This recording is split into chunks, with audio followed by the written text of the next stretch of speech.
चीन का आर्थिक विकास एक ढकोसले और फरेब के अलावा कुछ भी नहीं है।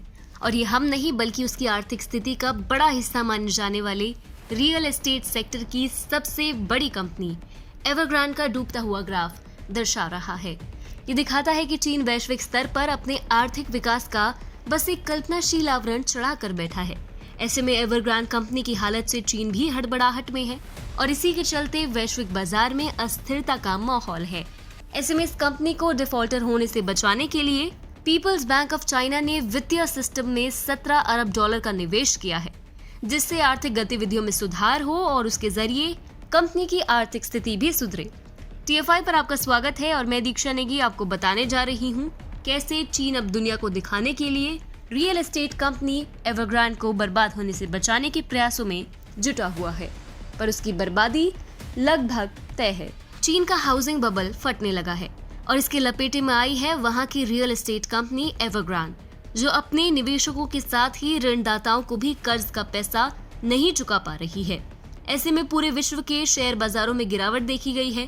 पीपल्स बैंक ऑफ चाइना ने अपनी कंपनी की अनिश्चितता से ध्यान हटाने का एक नया तरीका निकाला है और इस केंद्रीय बैंक ने मार्केट में लिक्विडिटी बरकरार रखने के लिए वित्तीय सिस्टम में 17 अरब डॉलर की बड़ी रकम डाली है।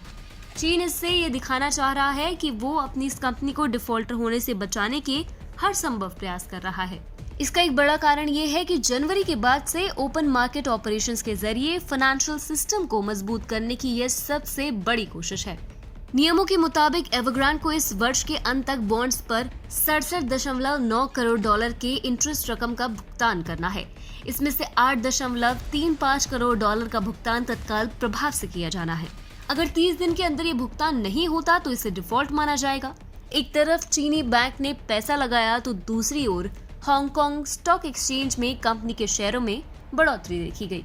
ऐसे में ये दिखाने की कोशिश है कि कंपनी पर लोगों का विश्वास बनने लगा है, किंतु सच ये है कि ऐसा कुछ भी नहीं होने वाला है।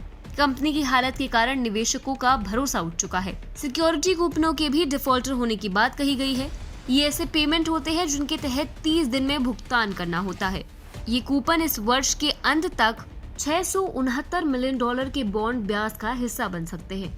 इसको लेकर पैंथियन मैक्रोइकोनॉमिक्स लिमिटेड के मुख्य चीन अर्थशास्त्री क्रेग बॉथम ने कहा, संपूर्ण अचल संपत्ति क्षेत्र वित्तीय सवालों के घेरे में है और चूक से बचने के लिए अस्पष्ट बयान इसे लंबे समय तक बचा कर नहीं रख सकेंगे। PBOC का आरक्षित आवश्यकता अनुपात कट अब पहले से कई ज्यादा जरूरी है।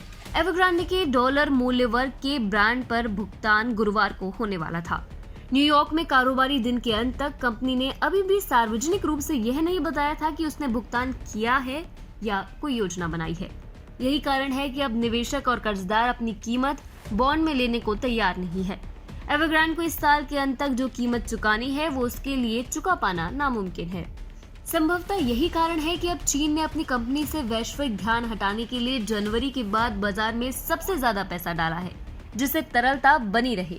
चीन की सबसे बड़ी रियल एस्टेट कंपनी की बात करें तो एवरग्रांड कंपनी निवेशकों, ऋणदाताओं और आपूर्तिकर्ताओं के 305 बिलियन डॉलर वापस नहीं कर पा रही है।